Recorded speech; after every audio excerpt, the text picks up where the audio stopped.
Welcome to the Landscape Ontario podcast. Today we're featuring the audio from the June 23rd, 2020 Town Hall webinar from LO's COVID-19 Task Force. This week they were joined by Judith Andrews, the Commissioner for Employers at Employment and Social Development Canada, as well as Julie Garner, Principal at Earnscliffe Strategy Group, to discuss government programs including the CERB, CEWS, and much more. Thanks for listening. The Landscape Ontario podcast is sponsored by Dynascape Software. LO members save 15% on Dynascape products, software upgrades, and online training. Visit dynascape.com for details.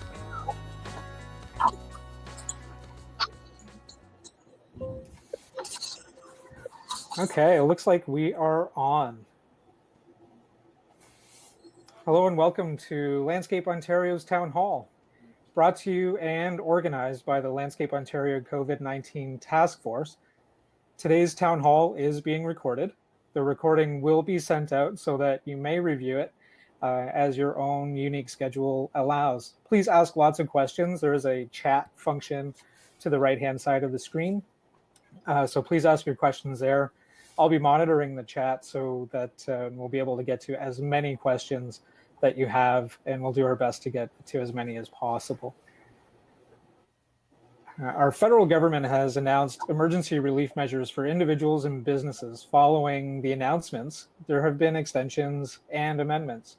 Navigating the details and the nuances of these programs definitely takes some focused time and effort, especially being able to digest and summarize in a way that the people that work for you may understand and actually apply. Given where many Landscape Ontario member businesses are at in their season, that time is a precious resource. The LO COVID-19 Task Force felt strongly that we make the topic of our next Town Hall webinar exactly that and talk about the details of those programs. And here we are today. My name is Joe Salemi, and I am Landscape Ontario's Deputy Executive Director. On our panel today, joining me, Alan White of Turf Systems, our Task Force Chair. Dave Wright of Wright Landscaping, our Landscape Ontario President. Good evening, everyone. Jeff Olson of BTN Nurseries, on Landscape Ontario's Board of Directors and our Task Force. We also have very special guests with us today, Judith Andrew, Commissioner of Employers at the Canada Employment Insurance Commission, and Julie Garner, Principal at Earnscliffe Strategy Group. Thank you all so much for joining us today. I know that Julie was having a little bit of technical issues. Judith, are you still there with us today? I'm here. Can you hear me? We can. So we'll kick it off over to you. Why don't you start and tell us about your role and help us key in on some of these programs that we're anxious to hear about.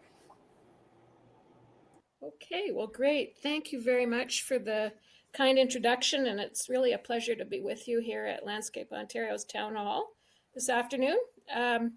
When your kind invitation arrived, it reminded me of the last time I joined in one of your events, your fabulous conference and trade show at the Toronto Convention Centre. So I know these things are happening remotely these days, but I have to say how happy I was to hear that your industry was among the first to get the go-ahead to reopen and to continue to do your wonderful work. As was mentioned, my current role is as Commissioner Employers at the Canada Employment Insurance Commission. The CEIC was created exactly 80 years ago this summer, courtesy of a constitutional amendment that allowed the provinces to cede their natural authority over labor market matters to the federal government. This happened in the wake of the Great Depression of the 1930s, when the idea was to create a national unemployment insurance system. Fast forward to today, and some people and some think tanks are saying that the economic retraction caused by the current pandemic has shown that the EI system doesn't work, that instead Canada needs a universal basic income scheme. Of course, this isn't actually fair to say, since no one had a system ready to receive millions of unemployed people given that just a few short months ago, the burning issue was a shortage of qualified labor. So the present CEIC is a tripartite departmental corporation of the Employment and Social Development Canada. And it has representation from the sitting government in the person of the Deputy Minister of ESDC, who is also the chair of the commission. And then there's a commissioner on the labor side and the commissioner for employers. That's me. The CEIC holds responsibility for the oversight of employment insurance and related files such as labor market information and labor market development. Job Bank and the Social Insurance Register actually fall under our wing. And commissioners make regulations under the Employment Insurance Act. We make agreements with provinces and territories worth over $2 billion to do labor market development. And we monitor and assess the performance of employment insurance through research and by preparing an annual report to Parliament. And also among our official duties, we annually set EI rates. That's normally something that happens over the summer, and you hear the good news or the bad news, depending on your perspective, in the middle of September. We set the maximum insurable earnings and the premium reductions for firms having a short-term disability plan that actually takes a load off of EI sickness. So the commissioner employer's role is to represent employers in the EI system, for which employers actually finance the lion's share, 7/12. Employees pay the remainder, 5/12, and government pays zero into this usually $22 billion system. In doing this work, I'm fortunate to have the input and guidance from your industry. Landscape Ontario and your mothership, CNLA, are valued members of my office's business liaison group. I often speak of your industry as doing everything right. You've learned how to elongate your season. You use sub-plans to help top up employees' EI benefits and keep them connected to your companies. In your frozen months, especially, you undertake professional training. And it was your industry that obtained the last Red Seal trade, a Red Seal apprenticeable trade. So you've done an awful lot to vault the reputation of your industry, a seasonal industry that uses EI properly and effectively. During the present COVID-19 urgency, my office has been in regular communication with employers through their associations, conveying information and taking note of business questions and issues regarding the relief programs, particularly the ones in our purview, such as the CERB, which is the Canada Emergency Response Benefit, and EI work sharing. The COVID emergency legislation gave Employment Minister Carla Qualtrough superpowers to modify EI in the pandemic emergency. The modifications have been accomplished through a series of interim orders, and these interim orders are consulted with commissioners, although we do not sign off as we normally do for regulations under the Employment Insurance Act. At the outset, it was recognized that employment insurance is actually quite a complicated program. There are a lot of very fiddly rules in it, and it's founded on an old technology platform that frankly simply couldn't withstand the unemployment and millions of unemployed people that was caused by governments shutting everything but essential businesses down. So EI was effectively paused, but people who had built up EI entitlements, those have been held safe for after the CERB ends. CERB was exactly the kind of lifeboat needed for the pandemic emergency. It's a simple money program, $2,000 per 4-week period, all based on an attestation.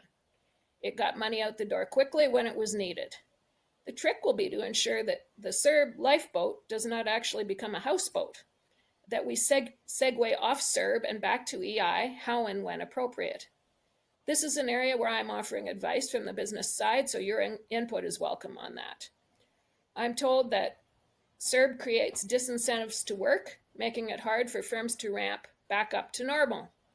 There's also the problem that CERB top-ups are not allowed, unlike EI subplans. And there are no tools in CERB like working while on claim and so forth. So it is a simple money program without tools and actually without much in the way of integrity in terms of making sure that eligible people get the benefits. And of course, we've just had an announcement of a further 8 weeks of CERB, making it a full 24 weeks available in the window through to October. Just turn for a moment to EI work sharing. Right away, when the pandemic hit, there was swift action to modify EI work sharing with special measures. It used to take 30 days to turn around an EI work sharing application. That was reduced by 2/3 to roughly on average 10 days. EI work sharing special measures that extend for a year from March 15 involved an extension of duration from 38 weeks of work sharing to 76 weeks of work sharing. The EI recovery plan used to be a fairly complicated thing. It's been vastly simplified to a single line of text in the application. New one-year businesses are eligible. You used to have more experience in business, but a one-year business is now eligible. Also, work sharing allows flexibility to bring back staff as needed. You don't need to bring back everyone at the same time. Plus, training while on work sharing is allowed under a relatively new policy, probably about 3 years old, passed by the Commission. So whether you want to do training for COVID protection or other necessary training, that is certainly allowed while on work sharing. And that's something that my office is working to try to develop more modalities for that could help work sharing be used in the recovery ahead. I'll say a little bit about the CEWS, the Canada Emergency Wage Subsidy. That particular program was actually not out the door first. And it's my understanding that the government actually would prefer more people to be supported under the wage subsidy program. And in fact, it was budgeted at a much larger amount than was the actual take-up. The trouble was CERB was out the door first. People were laid off or furloughed onto CERB, and it was really difficult to unravel that plan and bring people back onto payroll and have the CERB repaid by your employees so that you could put them onto wage subsidies supported by CEWS. So the CEWS has undergone a consultation recently. They're looking at a whole range of things, I think. And I took the opportunity when that consultation was on to identify something that was troubling with the CEWS, and that was that it sideswipes EI work sharing in terms of the level of support for wage subsidy allowed. And I don't know if I can get into the details further down the road, but the main problem is that the CEWS calculation requires EI work sharing benefits paid to employees to be summed up and deducted from the CEWS entitlement. That's not an easy task because employers don't have that information and have to gather it from each employee. So it risks being wrong and problematic. But it also effectively, especially for the firms that need work sharing the most, it effectively negates the kind of wage subsidy support that they really need and should be receiving at this time. So I've made a recommendation in that regard to fix that sideswiping issue. And as well, our office supported the CEWS recommendations that the other groups all the groups in our business liaison group were recommending, including things such as dropping the revenue eligibility threshold, which is seen as particularly important as businesses open and revenues start to increase, and also adjusting the subsidy from the current all or nothing approach, and making the CEWS access a little more broad to include startups and firms with joint venture structures and a variety of other things that are legitimate business arrangements, but somehow don't qualify under CEWS. The other thing we've argued for is informing employers in advance to give them some predictability, particularly for the hardest hit sectors, tourism, hotels, and cultural events, and so forth, that they'll be able to take advantage of the CEWS longer. And some business groups have suggested October 15 or December 31st as extension dates for that. And a variety of other things, including something that will be near and dear to your hearts, the adjusting the program to make sure that seasonal workers, internships, and part-time jobs are eligible.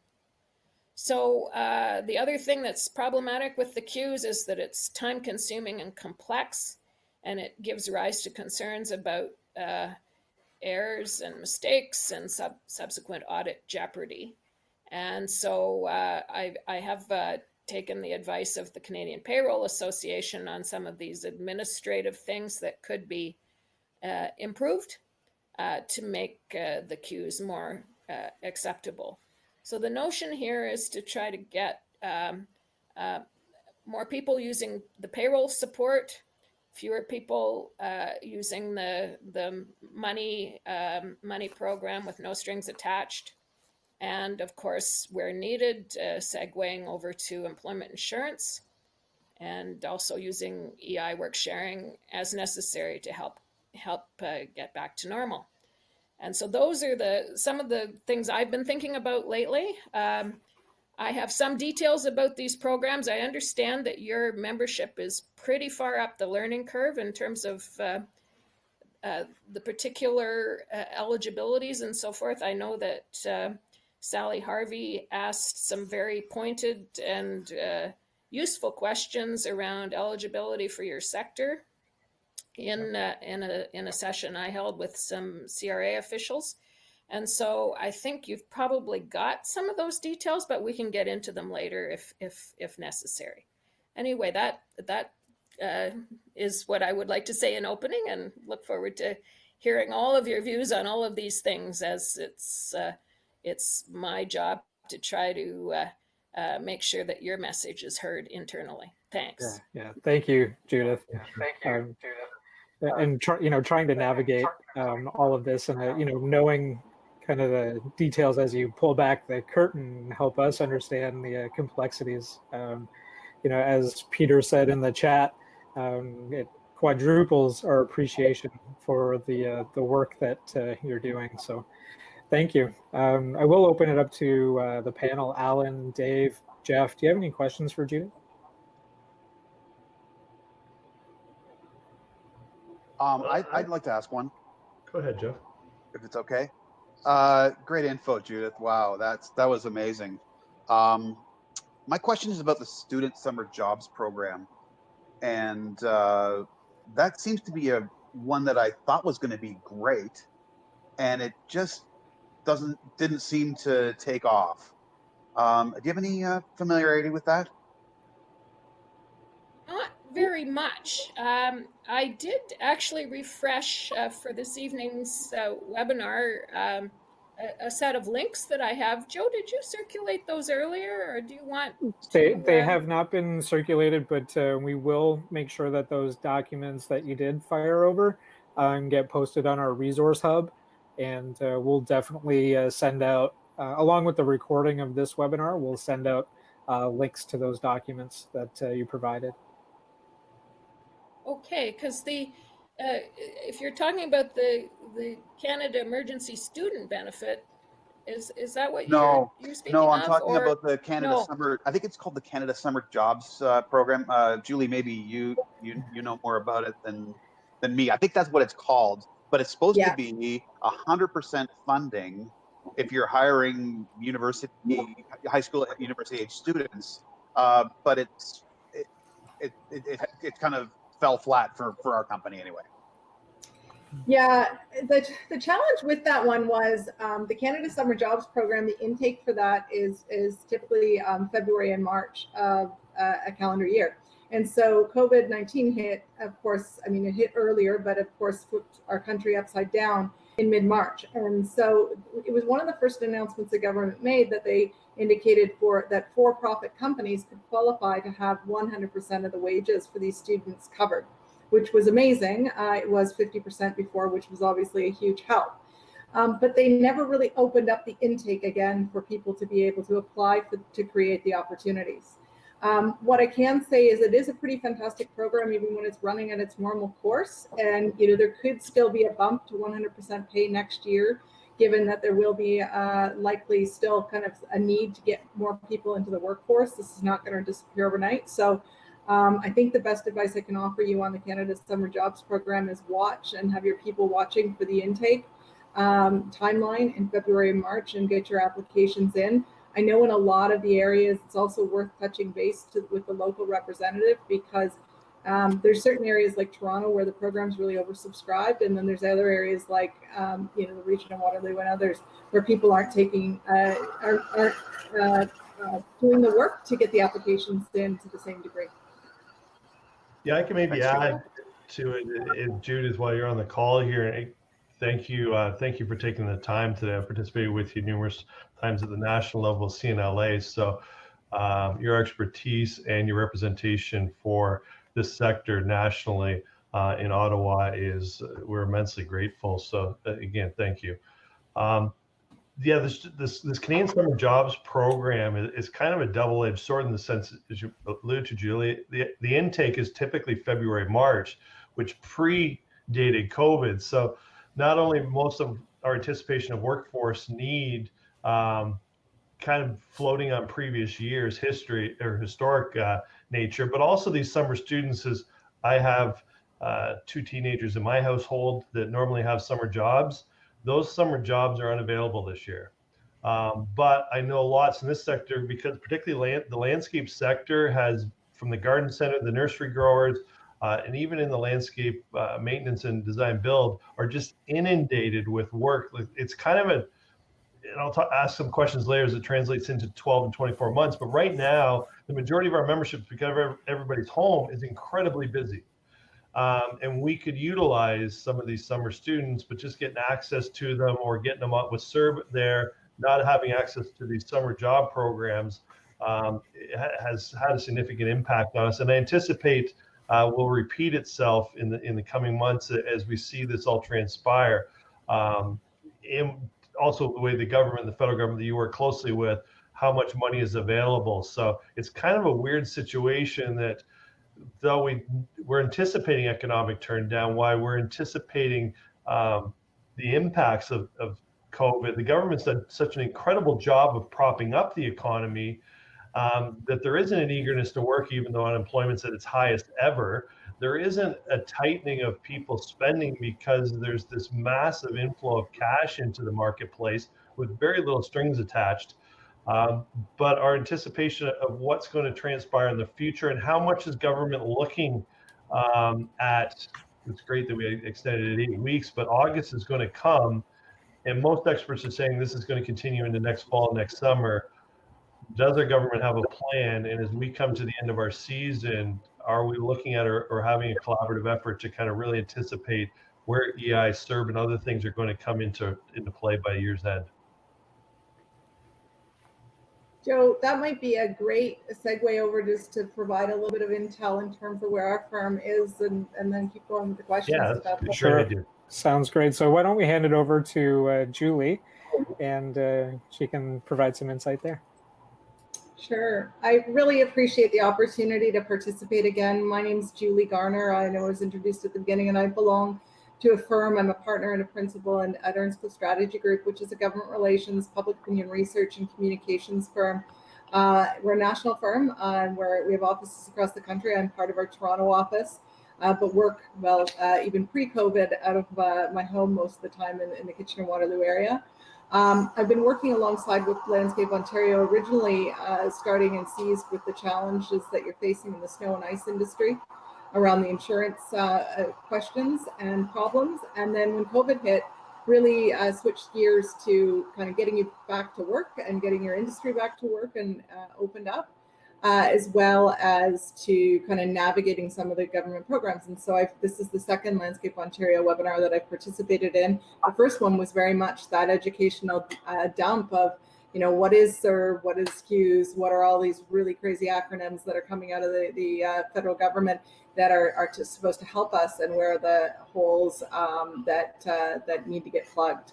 And so it's been a really interesting period of time since March, in terms of just taking in the information, being able to communicate it out, but also being able to be really interactive with government. And I'm fortunate, Judith has access in her role that is really unprecedented to mine. But in this period of time, there's been much more interaction and dialogue back and forth with government about the shaping of these programs, and the ability to kind of go back to the drawing board if we haven't gotten something right. So it's been good. Not everything's fixed, not everything's perfect, but it's been in real time where we've seen problems that we've been communicating in from industry to kind of solutions, or at least responses that they're on it, they're working at it, they're looking at it. And I think one of the most recent examples of that is the CEWS program, the $40,000 loans. Now it's not out the door, but when that program was initially announced, it had the payroll threshold that you had to meet in order to qualify for the program. There were many businesses and business owners that called on us and called on other groups that I'm part of and said, we pay ourselves in dividends, so we don't have a payroll that hits the threshold, and we want to qualify for the program. And that question was brought up almost daily on calls with the federal government, and lo and behold, they did find a fix, or at least propose a fix, to allow those with dividend income and smaller businesses to qualify. Now, that program has not been actually launched yet. It was supposed to go live last week, and it hit technical difficulties. Judith and I were speaking about this in a preparation call. We do know that the banks are balking a bit at some of this, and part of the challenge, other technical difficulties, it's not totally clear what that is, but at this point in time, we do still have a resolve from government to roll this out to smaller businesses. As far as kind of our kind of company goes, and my role with Landscape Ontario and just role with clients in general, it's really to try and navigate government. And at this point in time, I think it was you, Alan, that said it's never been more important to really understand how these programs are going to impact us. And so really it's been a lot of a translation, and also kind of knowing who to talk to get the right answers. And in many respects, I think Judith's been serving that function for you as well, in terms of getting the answers and getting your questions to the table and in front of the right people. And so it's been a real privilege, especially during this time when these questions mean so much in terms of the livelihood of jobs. Where I was going to segue in is that our firm, certainly we are very connected into government in terms of our colleagues across the country. We've been sharing information regularly amongst colleagues to be able to serve our clients better. And there's a number of updates that have been coming. And I said to Joe in our pre-meeting that this is a great kind of inflection point where things are changing. We're going to be in September before we know it. And these programs are going to have to do what Judith was talking about, is start to get people off of the lifeboat and back to work, so it doesn't become that houseboat that she referred to. And there are a number of kind of planned and things that are sort of being thought about and changed. Now, this is not gospel. Things can change, and we've seen them change very rapidly, but I can give you some insight in terms of what I'm hearing on some of the programs that'll build on what Judith is saying.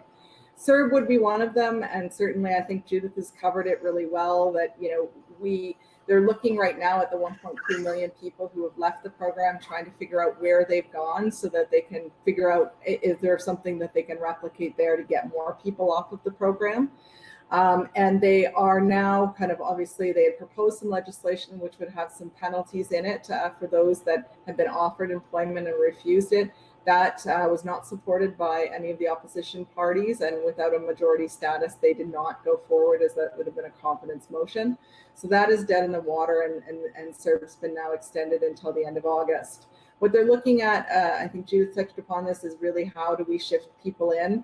It looks like they're looking at a model that will shift people into the EI system, so maybe modifying some of the EI criteria in terms of qualification to get them onto that program, which then enables, it has a time limit to it, but also enables things like work sharing and as well CERB programs, and also just that kind of, if you are offered a job, some of those kind of termination points, which will solve some of the issues that are plaguing some employers at this particular point in time that are trying to get people back to work.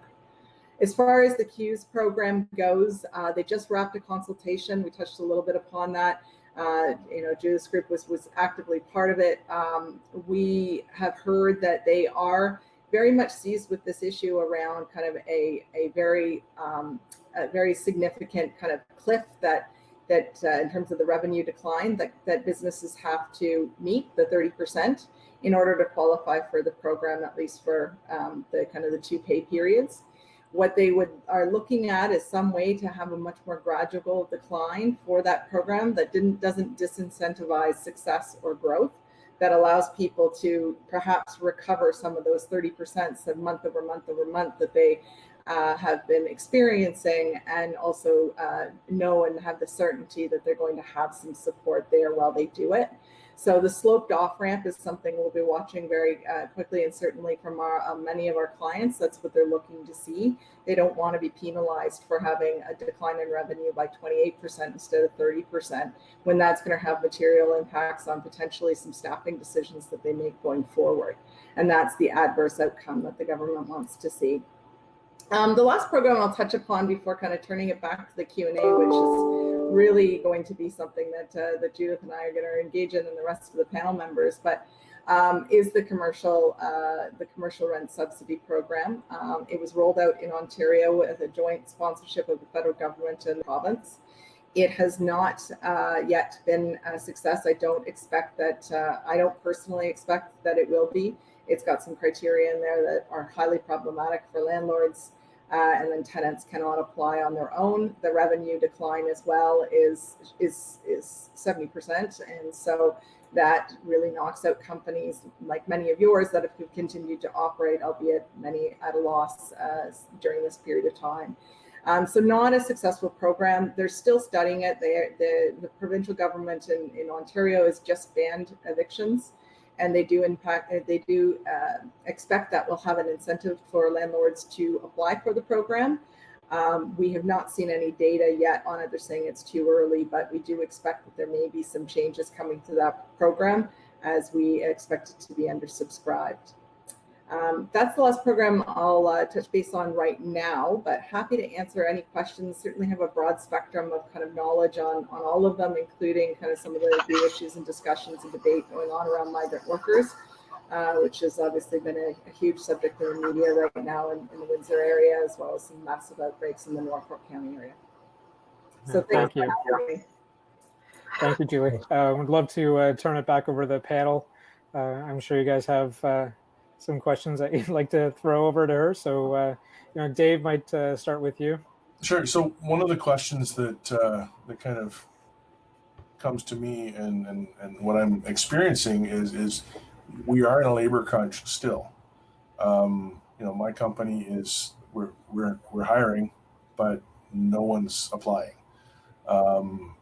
The 2 guys that I have hired in the last 2 weeks, one of them wasn't eligible for one of the programs or didn't look very far, so he was working, and the other one came right from a job and didn't have an issue jumping. But the government support is in some ways giving people a crutch that they may not necessarily need, but they don't mind it, so they're not working. How do we get people back to work? How does the government plan to do this? Well, I mean, right now, it doesn't look like there'll be measures coming that I've seen. Judith may have other comments on it, that will be able to help businesses that are struggling to find people right this minute. The program changes are expected in the fall that will start to kind of make it and put some penalties in place in terms of not accepting employment when employment is available, as well as exiting people off the program.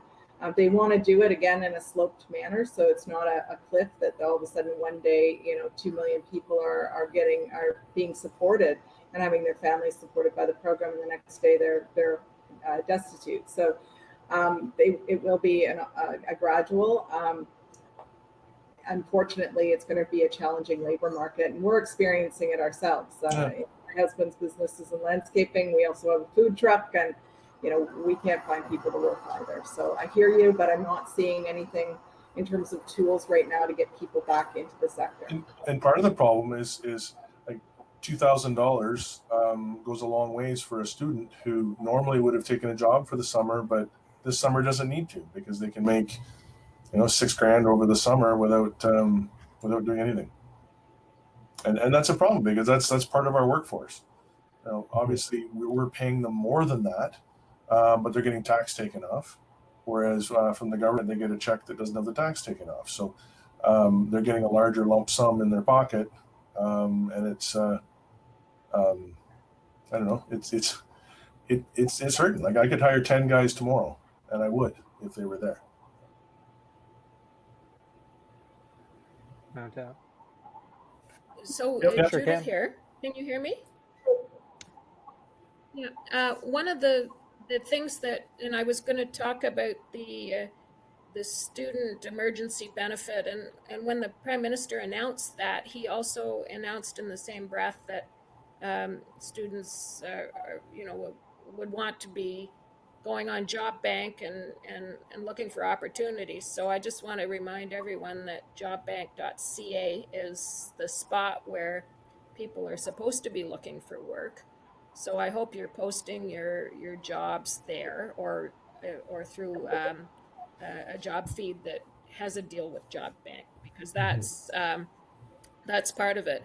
On the CERB front, I've said it's a money program, no strings attached, and no integrity. I should say there's actually probably a little more integrity associated with the slightly less than half of it that's delivered through the EI system. So our antiquated system is actually serving pretty well. It was modified to deliver CERB to people who are probably EI eligible. So it was able to be done simply without a lot of manual intervention and so forth. But there is a biweekly reporting like under EI, and people are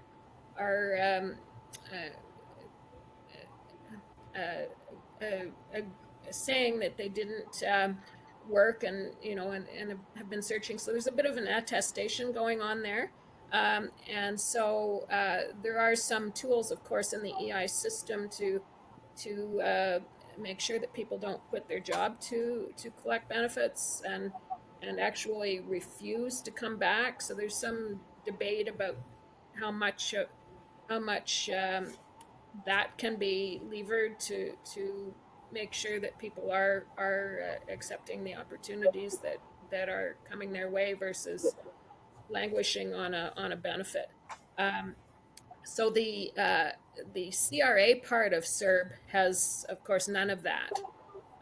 But I'm given to understand that like the interim order that will be passed to extend the CERB for an extra few weeks, the extra 8 weeks. You might want to watch that on the Canada Gazette and look for that as well. It sounds to me like they're associated on the CRA piece of the benefits. So it's not. I think the government doesn't want to have the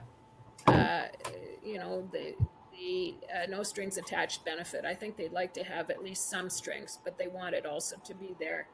And my recommendation, of course, was for the CERB to continue for people who need it for sickness, quarantine, immune compromised people. It's got to continue to serve for that. You probably heard an announcement a few weeks ago saying that the federal government was going to press for an additional 10 days of paid vacation, or paid sick days. And it came as a big surprise to me, because quarantine and sickness is actually covered. It was the first thing that was done. It was covered under EI, and it's covered under CERB. And so anyone getting sick on account of the pandemic is actually covered, and CERB covers self-employed people as well. So all of you in that category, we don't want to see anyone having to go to work sick or potentially contagious. So that it's covered for that. So there's a few things that CERB could continue to cover for down the road, but ideally we would want people to segue over to EI where they have entitlements and of course actively be looking for work and not having refused a job or quit a job. So that's the thing I'm pushing for, and I hope that by you're continuing to press in that direction and to post your opportunities on Job Bank and to raise these issues where you're having trouble getting people, that would be helpful. Joe, if I could maybe just ask you the question that follows along that thought line. I've heard it from employees more at the beginning of the year when they were on CERB during a temporary layoff, but you mentioned a few times in your comments there, Judith, that if an employee gets sick or goes into the 14-day quarantine, yes, CERB covers them because of the no strings attached. And I wouldn't even necessarily go out on a limb and say that all people working right now, some aren't double dipping because of this no string attached piece. Mostly in the sense that once you apply for CERB, it automatically kicks you out a 4-week check that you reapply for monthly. What should we be anticipating as employers, also helping our employees that might qualify if they go into a 2-week quarantine, get a check for the month? What should they expect with some of the news talk media around how much they should be setting aside, how the repayment goes? Because I sense there's going to be a whole bunch of auditing coming, unfortunately for us, in our off season when the employee has very little pay or could be potentially on EI. Just your thoughts or guidance to us to educate our employees on the way to navigate that. Okay, so again, for public purposes, the CERB was talked of as one program, but it's actually, as I mentioned, split into two.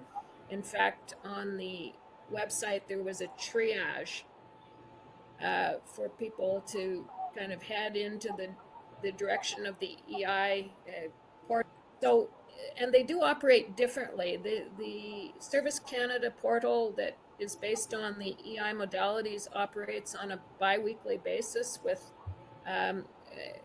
regular reporting reminders that come, and people they don't have to, as in CRA, you have to go and present your application for your next 4 weeks of benefits. In EI, it's kind of more automatically run, just like EI would be with the bi-weekly reporting. And that actually fits the 2-week quarantine way better. So I've heard some talk about trying to have it all set up on bi-weekly basis, which would help employees in those circumstances, help employers in those circumstances. It's clear that if an employee is back to work, if it was on a bi-weekly basis, it would be a little easier. There wouldn't be so much to have to be repaid, and it's more predictable when you're coming back, and not necessarily collect for that 2-week period, that sort of thing. So I think that is the plan, to sort of lessen the number of people having to make repayments and work it on a bi-weekly basis, which also serves the sickness quarantine imperative better as well. As a follow-up to that, Judith, knowing that we're seasonal, and I think the sector has done a very good job of extending out our seasons, but this is a super unknown, and we're all anticipating a second wave. Hopefully it hits our sector anyway at a time where it actually works out. The spring wasn't too bad. We're getting winter and our spring startups, so it could have been much worse being at a time like now. But do you anticipate, as even CERB kind of just, it happened overnight, Not a lot of thought went through. Some of our workers coming out in the spring automatically got moved from EI applications, or some were running out, got automatically bumped over into CERB. Do we anticipate, now that we're working on this, that there'll be a cleaner transition from CERB back into the EI system?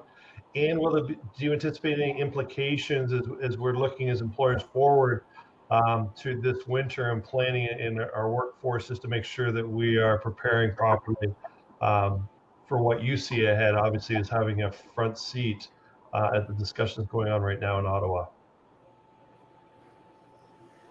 I take your point about the suddenness of what happened in March. And in fact, what they did was they picked the date March 15.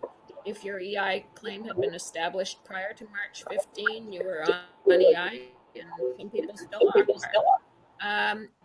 But if it was after March 15, you were immediately moved over to CERB with your EI entitlement kind of held in abeyance in case you needed it down the road. So the what could happen in the fall with a potential second round of this horrid thing? I think there would be better preparation. I know right now the department, ESDC, is working on well, first of all, they've got something in the order of 6 million records of employment forms that have been filled by employers and sent in since the middle of March. That's an incredible feat for employers to have done that. I really do commend you.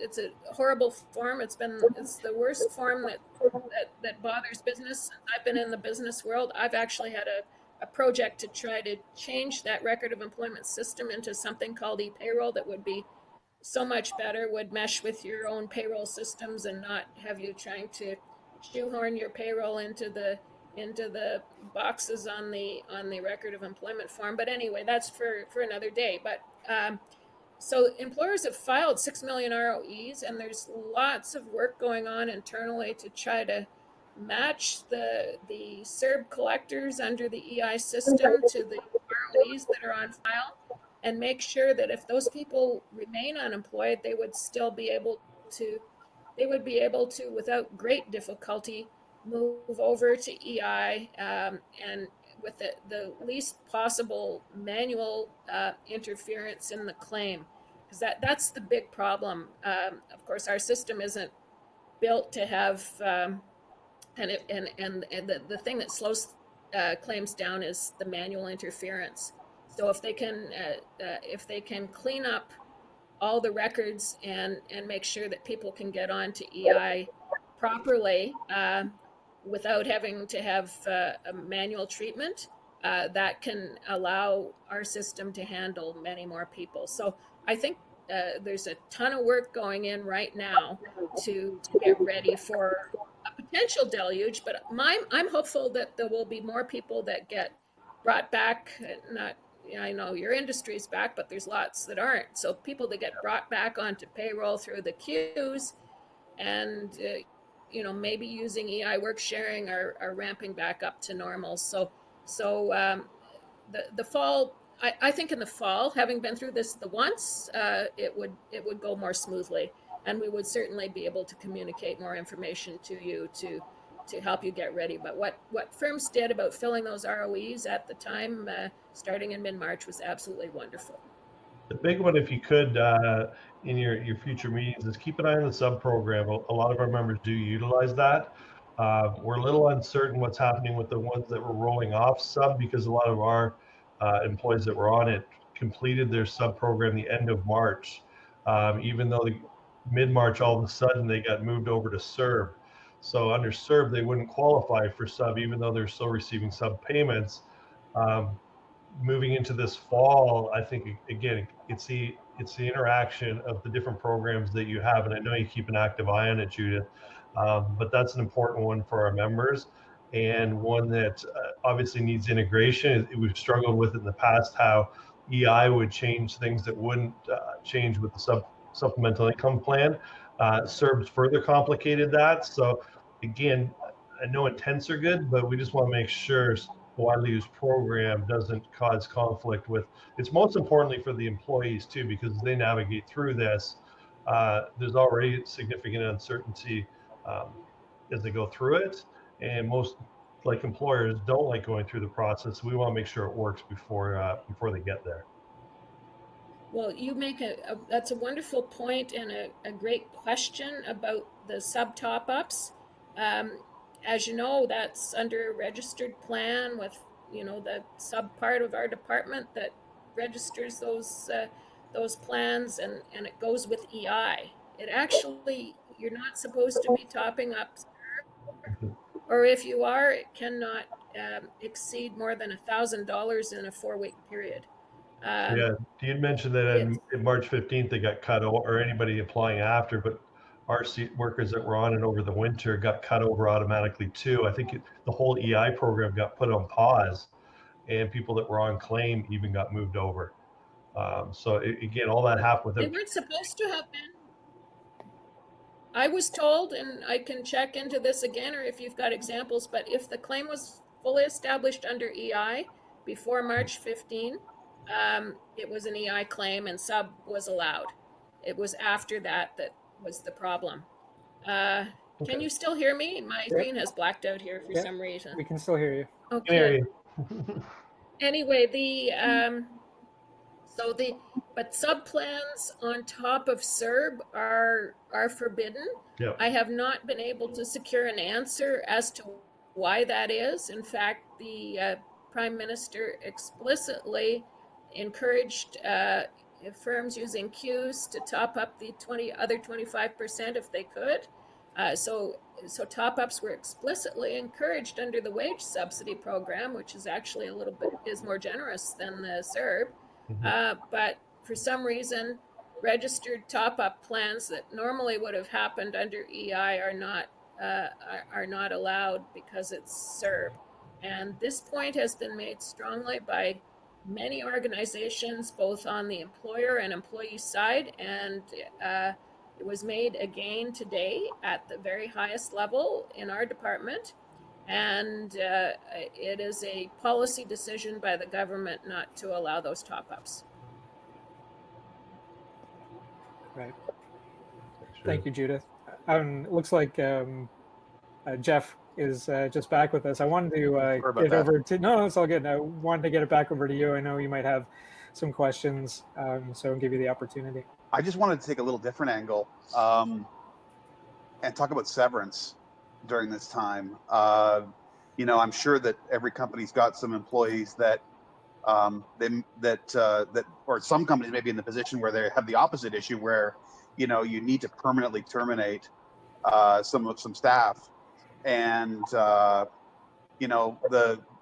how's that playing now with the severance rules? And for longer term employees, what tools do employers have to save some cost in severances? Is there any opportunities there?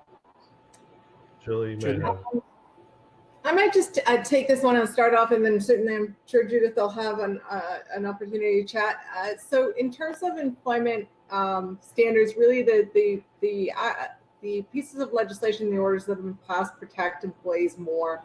So I had a call about this today where somebody was indicating that they knew a team member was abusing the system and needed to kind of potentially let them go. We were discussing it at length. One of the challenges right now with COVID is how you treat your employees is going to reflect on you reputationally. And so making changes to your staff and your permanent staff during this time should be taken very cautiously and with eyes wide open, that it could bite you, come back to bite you, and say if people say that they were fired unjustly during this particular point in time. Every firm has to do it. In fact, ours had to do some changes as well through this time, and things happen, but you just have to keep your eyes open. There isn't really an ability to sort of save costs. There hasn't been any changes with respect to eligibility for termination or severance pay for kind of regular term employees that I'm aware of in these circumstances. And but there are rules in terms of who does qualify for severance, and your payroll does have to be over the $2.4 million threshold. I think when we go along those lines of what Jeff's asking is, Some companies are in the opposite, or we could get there in the fall time as the economic reality starts to kick in, where we have to downsize. I'm hearing in other sectors as well. If your management team or some of your long-term staff has been with you for a while, but you have 10 people on payroll and you really only need 5. Obviously, because you don't have the sales, you don't have the economic stimulus within your company that you've enjoyed for the last 10, 15 years. It's kind of a double-edged sword too, because of this employment standard now because of the situation you're in, navigating massive severances, while at the same time trying to take care of your employees and not bankrupt your company. So again, any guidance there? It's not the norm, but I don't think we've seen the significant impact of the disease. We haven't seen the significant impact of the economic fallout of this. Again, Judith may have some other, technical points in terms of how the system works, but I would point you probably towards the loan program and say if there are those kind of operational pressures that may be a source of revenue that can help you pay those extra operational costs. Mm-hmm. Alleviate some burden. It is payback, but there is that $10,000 forgiveness if you can pay it at the end, which could offset some of those costs. Awesome. Judith, any thoughts? Yeah, can you hear me? The Canadian Payroll Association had done some work on basically the employment standards, labor standards across the country, to look at when a temporary layoff becomes permanent, and in which case it starts to it attracts the parting monies, and so there's been some effort to try to it's not usual times, and if people were laid off temporarily but there's still hope of bringing them back, then it would be a hard thing for the employer to come up with the parting monies, the severance and so forth. Mm-hmm. As Julie said, I don't think any of the actual rules have changed on that in terms of employment or labor standards. And of course, there's the standards at law as well. I don't think there are very many opportunities to save money, but there is the potential if you're still hoping to keep people, you don't want it to look like. And you don't want it to be a permanent layoff, even if the rules in your province suggest that the certain number of weeks have gone by, it is permanent. So that's the contribution I can make on that front. The other thing is, if you have decided to reduce pay to people, there's a certain level at which it becomes a constructive dismissal, and that could attract problems for you as well. So that again, it's something that you need to approach carefully with your eyes wide open and a view to the future and your company's reputation, as Julie mentioned. Yeah. Now, is there any discussion with the government? I know you both said the rules haven't changed, obviously, in government and the legal. Well, nobody's even had the ability, with courts being closed, to test anything legally. But to deal with this new reality, COVID, a pandemic of this size has never happened to the world economy, or particularly to Canada, to help mitigate this, because you're right, there's a whole bunch of things that just didn't play into something being this long. So employees that are on temporary layoffs, at some point those temporary layoffs become constructive dismissal, downsizing, or having to, as you see, some big companies like airlines will go to their workforce and everybody's wages get trimmed by 25%, but there's a point too within workforce, you take that hour down, trim wages, it becomes constructive dismissal again, when a company doesn't have the ability to pay the historical severances that the courts have allotted over the last 25 years. Is there discussion? Are those discussions ongoing or even on the table with employment standards, with the business reality we live in? And government's been pretty active on the employee standpoint to making them a whole. Is there any discussion going on the employer side? The only comment I can make is that. Sorry. Go ahead, Judith. I was just going to say that you know, from my perch at the commission, this is really the other side of our department, and then that would be labor standards pertaining to companies under federal jurisdiction, you know, airlines and, you know, interprovincial concerns and so forth. So the action for you at Landscape Ontario would be with the Ontario Ministry of Labor. And so that's where the discussion should take place, and I'm not directly involved in that. I do know, though, that the Payroll Association did write about this notion of what becomes permanent to Ontario actually passed some rules that they thought were pretty good, and they commended them to other jurisdictions. So, you know, there's a little bit of the fine example following sort of thing that can happen, but generally speaking, what you're talking about is representations to the Ontario Ministry of Labor. Thanks, Jill. You had a comment? Yeah, the comment that I was going to make is the kind of the time clock that you're referring to was extended in Ontario. They passed at the beginning of June an order because it was looking like I think it was mid-June there was going to be about this time a massive amount of people that had that their clock had run out, and so they did extend that through under an emergency order for non-unionized workplaces. Unionized workplaces often negotiate a lot longer kind of periods of layoff and different terms, and so they were not impacted by this change. Awesome. Thank you both. Well, just let me, can I just say one thing about that whole piece? As employers, be very careful. You are going to see more discrimination cases, more human rights tribunals due to this, situation.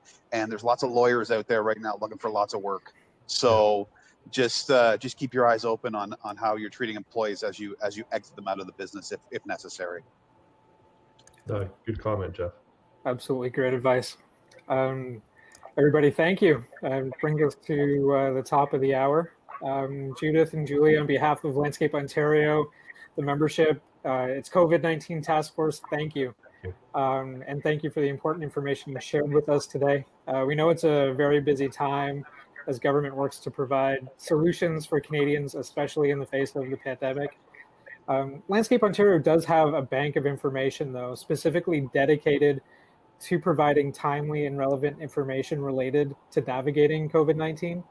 So if you do visit our website, head over to the Resource Hub and you'll find a massive, massive bank of information. And in fact, in the next issue of the LO magazine, all members are going to receive 2 decals, which will act as reminders to don't let your guard down. And we've all worked very hard to mitigate the risk and exposure for ourselves, our family, our friends, staff, and clients. So it's really important to remain diligent and remember that safety is still our #1 priority. Thank you so much for joining us, and we'll see you again soon. Thank you, everybody. Thank you, ladies. Thanks, everyone. Thank you, everyone. Don't let Appreciate your guard the down. marvelous support. Yeah. Bye. Take care. Good luck with